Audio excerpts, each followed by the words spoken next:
آپ کی خدمت میں 4 ایسی شخصیات کا تذکرہ کرنا چاہوں گا کہ جن کا روزہ قبول نہیں ہوتا. سننا چاہیں گے؟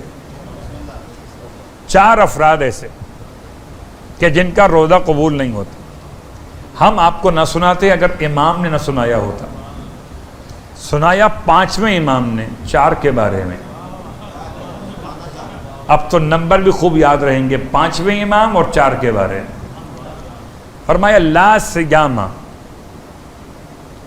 نہیں ہے روزہ لمن اصل امام، اس شخص کا جو امام کا نافرمان واقع،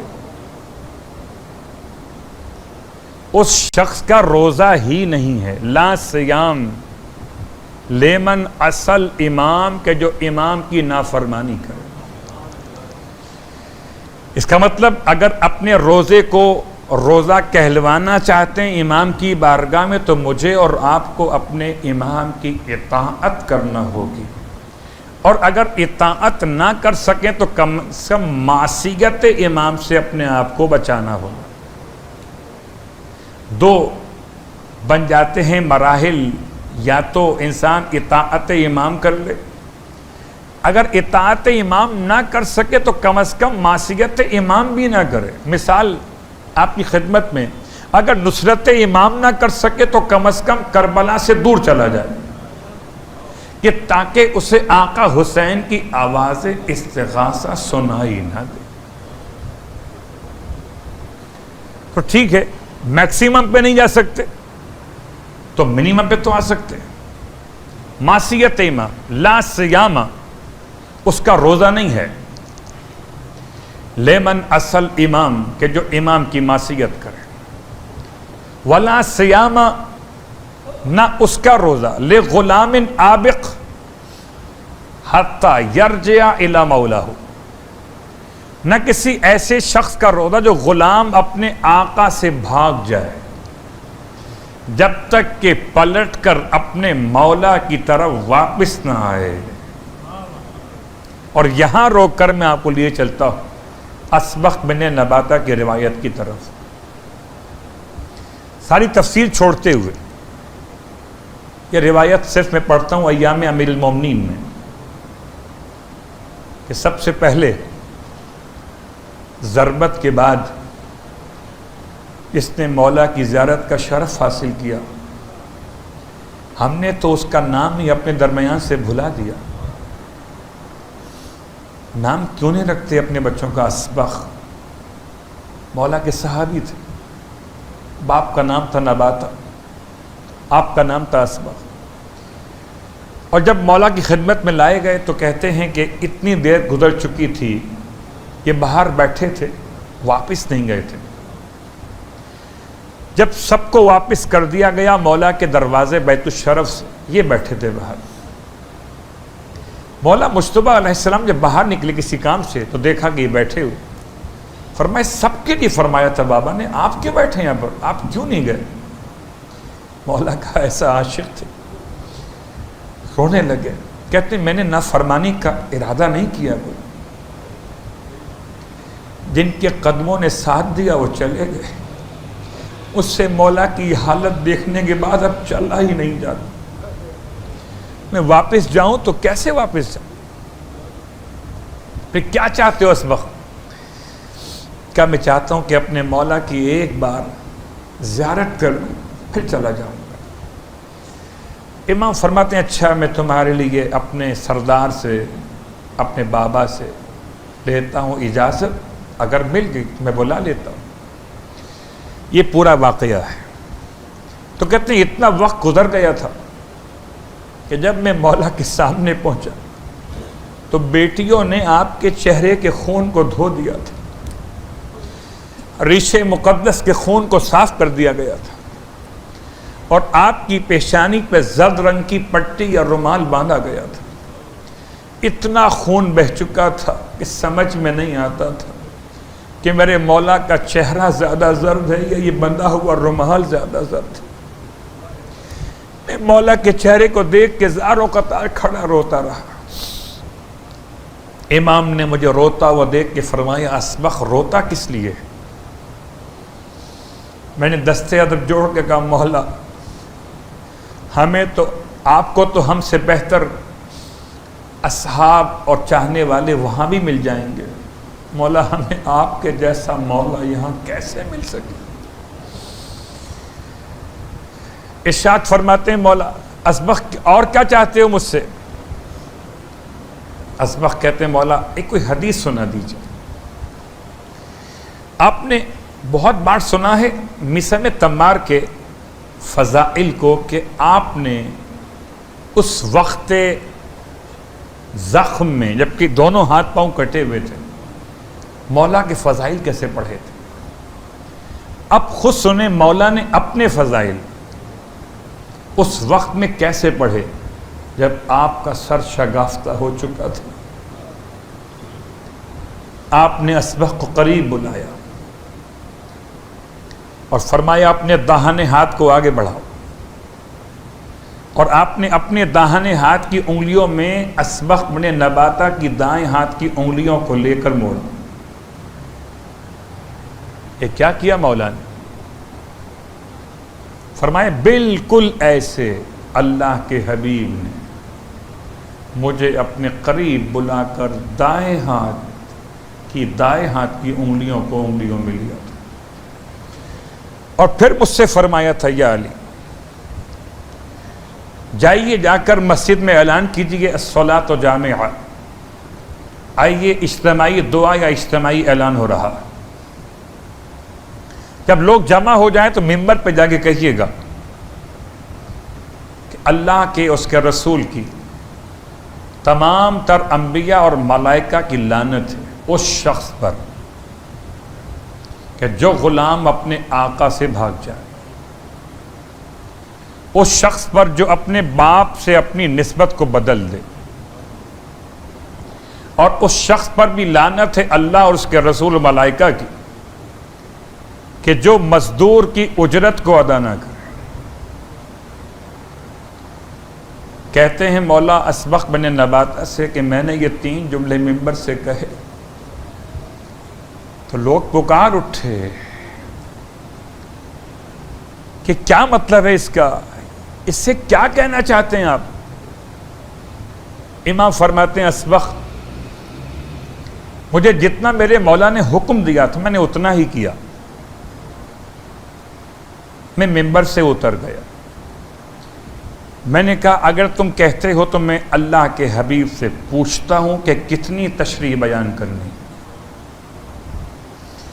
کہتے ہیں اسبغ میں پلٹ کر جب اپنے حبیب کی خدمت میں واپس آیا کہ یا رسول اللہ لوگ سوال کر رہے ہیں کہ کیا مطلب ہے کہ اس پر اللہ کی لعنت، اس پر اللہ کے رسول کی لعنت، اس پر اللہ کے ملائکہ کی لعنت کہ جو غلام اپنے آقا سے بھاگ جائے، جو اپنا نسب بدل لے، اور جو مزدور کی مزدوری کو ادا نہ کرے۔ اس سے مطلب و مراد کیا ہے؟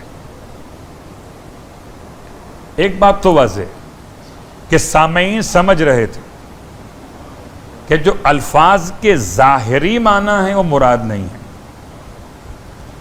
اگر ظاہری معنی مراد سمجھ رہے ہوتے تو کبھی مولا سے سوال نہ کرتے، تو کم از کم اتنے قابل تو تھے کہ ظاہر اور باطن کا فرق سمجھتے تھے،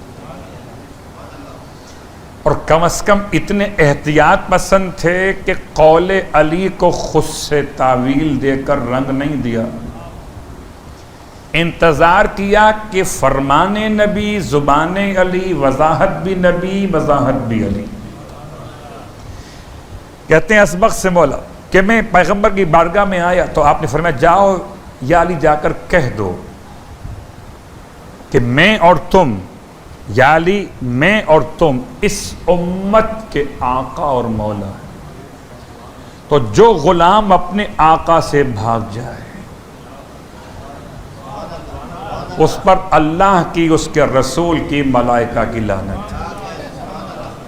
یا علی جا کر کہہ دیجئے کہ میں اور آپ اس امت کے باپ ہیں، جو اپنا باپ بدل لے اس پر اللہ کی، اس کے رسول کی، ملائکہ کی لعنت ہے۔ یا علی جا کر کہہ دیجئے کہ میں اور آپ اس امت کے مزدور ہیں، جو ہماری اجرت ادا نہ کرے اس پر اللہ کی، رسول کی، ملائکہ کی لعنت ہے۔ بات کہاں سے کہاں تک پہنچ گئی؟ بات چلی تھی آپ کی خدمت میں امام محمد باقر علیہ السلام کے جملے سے،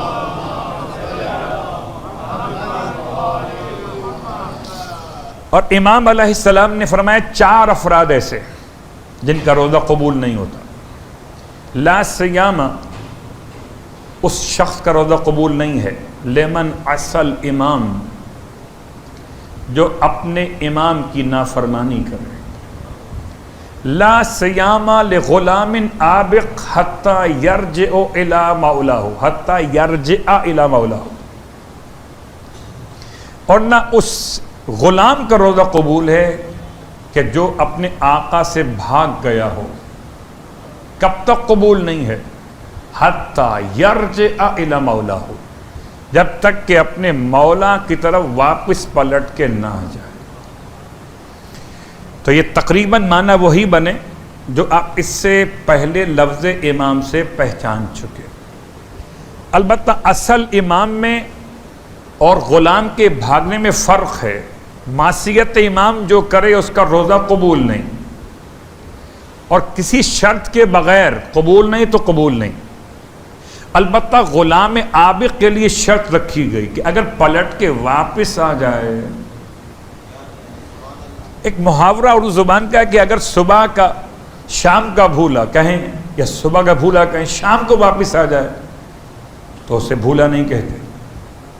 تو اگر کوئی صبح کا چلا ہوا شام کو مولا کی طرف واپس آ جائے تو اس کا روزہ قبول ہو جائے۔ لا صیام لغلام عابق حتی یرجع الی مولا۔ 2، تیسرا، لا صیام لامرأۃ نازشۃ حتی تتوب، اور خدا ایسی عورت کا روزہ قبول نہیں کرتا۔ لا صیام، اس کا روزہ ہی نہیں ہے۔ کون سی خاتون؟ نازشۃ، یہ کیا مطلب؟ نشوز کہتے ہیں۔ نشوز کا مطلب ہے جو اپنے شوہر کے حقوق زوجیت کو ادا کرنے سے اسے روکے،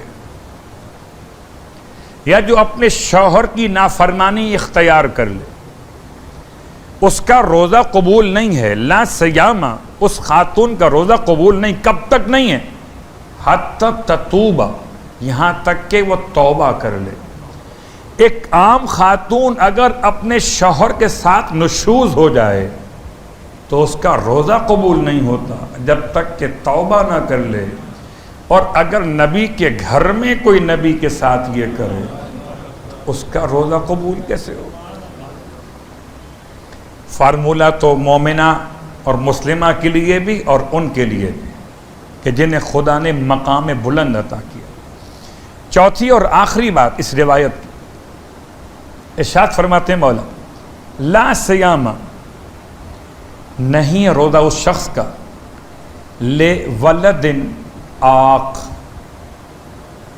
وہ بیٹا جسے ماں باپ نے عاق کر دیا، اس کا روزہ بھی قبول نہیں۔ عاق لفظ آپ نے بہت بار سنا، اور ہو سکتا ہے کل بھی ہماری گفتگو میں کچھ حصہ اس کا آئے۔ خالی اتنا جملہ کافی ہے۔ عاق لفظ کہتے ہیں جدا کر دینے، کاٹ دینے کو۔ ماں باپ کی خدمت میں عاق ہو جانے کے لیے 2 باتیں یاد رکھیں۔ پہلی بات تو ماں باپ کی ذمہ داری تربیت کے اعتبار سے کہ کوشش کریں کہ ان کی اولاد منزل عاق پر نہ پہنچے۔ پھر اگلی ذمہ داری اولاد کی کہ اپنے ماں باپ کا اتنا خیال کریں عاق ہو جانے کے لیے، نہ تو اف کہنا ہے، نہ ماں باپ کو ڈانٹنا یا مارنا ہے، اتنا بھی کافی ہے جو امام جعفر صادق علیہ السلام کی روایت میں آیا۔ ارشاد فرماتے مولا، اگر تمہارے والدین ظلمن تمہیں مار بھی رہے ہوں، ظلمن، انصاف کے ساتھ نہیں، ظلم کے ساتھ، تب بھی اپنے والدین کو غصے کی نگاہوں سے مت دیکھنا۔ ورنہ آنکھ ہو جاؤ گے. کیا کہ جملہ سمجھ میں آ گیا؟ تو اب روایت پھر سن. لا سیام لولد آق، اس کا روزہ ہی مقبول نہیں ہے کہ جو اپنے ماں باپ کا آق کیا ہوا ہو. مولا کو راستہ باقی ہے، ہاں، حتیٰ یبر، یہاں تک کہ اپنے والدین کے حق میں نیکوکار ہو جائے. تو 3 مسئلے میں حتیٰ استعمال ہوا. بھاگا ہوا غلام واپس آ جائے، عورت نافرمان توبہ کر لے، یا ولد آق اپنے ماں باپ کے حق میں نیکی کرنا شروع کر دے، تو ان کے روزے قبول. صلوات پڑھے محمد.